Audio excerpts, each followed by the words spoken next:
Scroll Ashes of Autumn, a colonial tale of survival and hope. The first frost of autumn came earlier that year, settling a thin veil of white over the rolling fields around Green Hollow, a small settlement nestled between dense pine forests and the winding Merritt River. Every dawn, the villagers walked through a mirror of frost-kissed grass, their breath rising in clouds as the sun timidly crept over the horizon.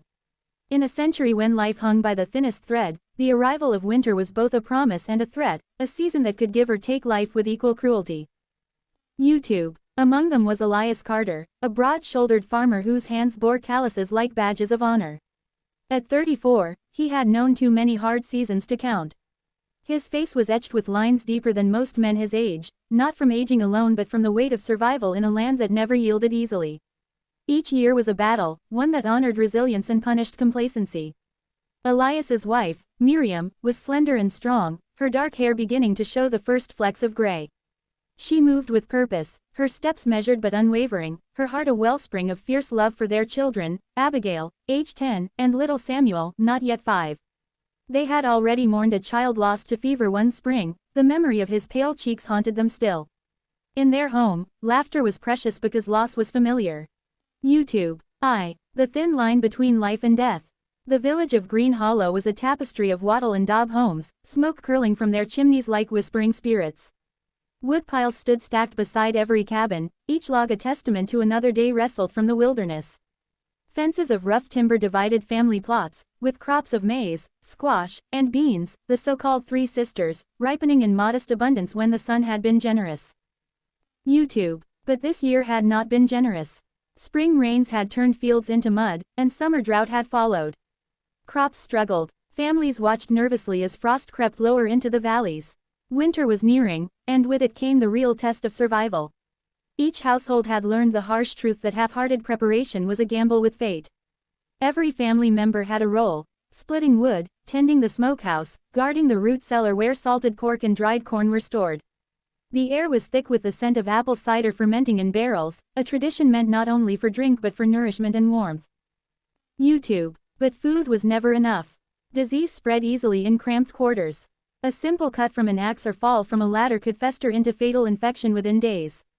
There was no surgeon in Green Hollow, only crude remedies and rattling prayers. The villagers whispered that winter was a beast with many teeth, and that each year it bit without mercy. YouTube. 2. The first snow and a child's courage. The first heavy snow arrived in late October, blanketing the fields in acres of glistening white. Horses and oxen stamped stubbornly, their breaths clouds in the cold air. Children struggled to keep warm beneath layers of wool and cloth, their cheeks rosy and chapped. The wind sang cruelly through the gaps in log walls, reminding every soul that the wilderness was both their protector and their predator. One evening, as the sun dipped early behind gray clouds, little Samuel fell ill. A chill that refused to leave his bones overtook him, and his tiny body trembled beneath blankets. Miriam stayed by his side, whispering every hymn she knew, her voice hoarse but steady. Elias returned from gathering wood to find her pale face wet with tears. "I thought we'd lost him once," she whispered. "I cannot bear it again." Elias pressed his calloused hand to Samuel's fevered brow. "We'll do everything we can," he said, though his voice carried the weight of uncertainty.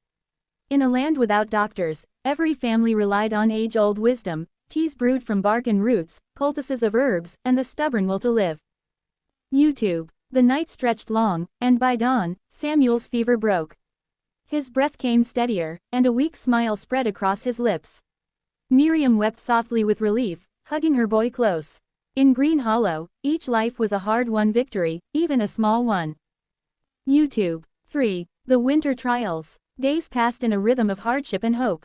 Frost hardened into ice that cracked underfoot like whispered warnings.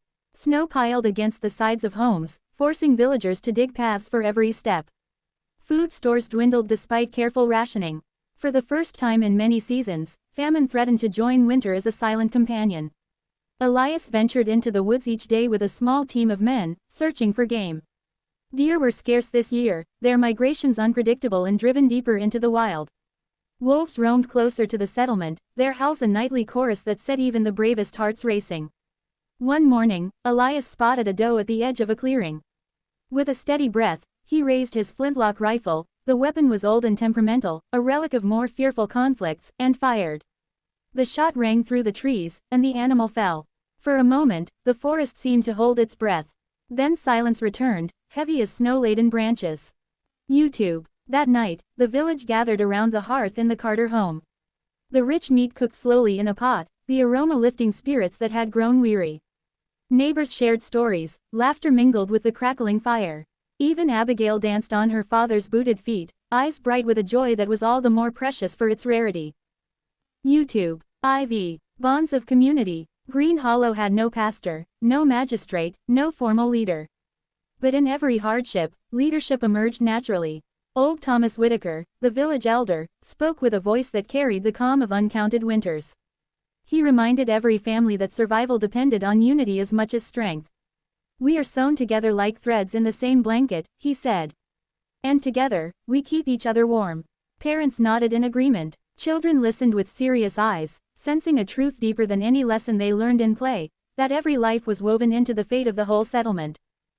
YouTube. When the snow fell so thick that even the bravest refused the wood-cutting party, neighbors took turns tending each other's hearths. Miriam and Elias helped Mrs. Whitaker prepare food for those who could spare little of their own stores. Abigail and her friends played games that warmed hearts and eased fears. In moments when bleakness threatened to crush hope, the village's collective strength rose like a dawn breaking through frost. YouTube. Winter's end and the promise of spring. Winter stretched for what felt like an eternity. Night came early and lasted long, a darkness pierced only by the diligent gathering of candlelight. The meals grew leaner, the winds cut sharper, but the people of Green Hollow endured. Every scar they accumulated, from frostbite to sorrow, was a reminder of what had nearly broken them and what they had managed to keep whole. And then, just as hope seemed a fragile ember, the sun rose on a morning that tasted of warmth. Snow began to melt, drip by drip, soaking into frozen earth like a promise whispered into the soil. Birds they had not heard in months cried overhead, their songs tentative and new. The woods seemed alive again, as if the very trees exhaled relief. YouTube. The villagers gathered outside their cabins, faces turned up to the gentle sunshine.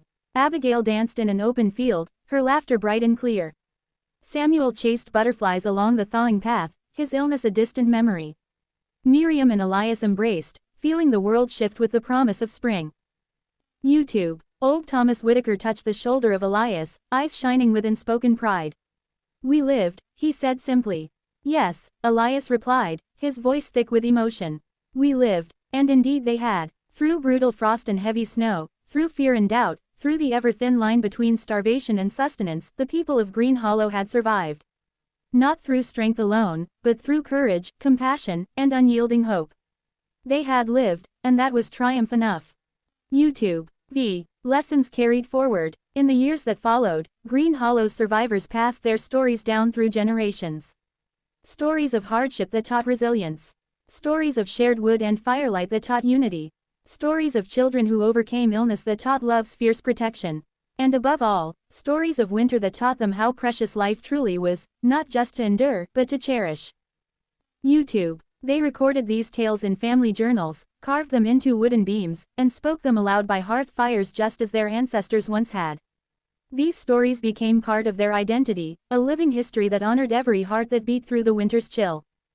YouTube. For survival was never merely a matter of staying alive, it was about living with purpose, sharing burdens, and preserving hope even when the night seemed longest.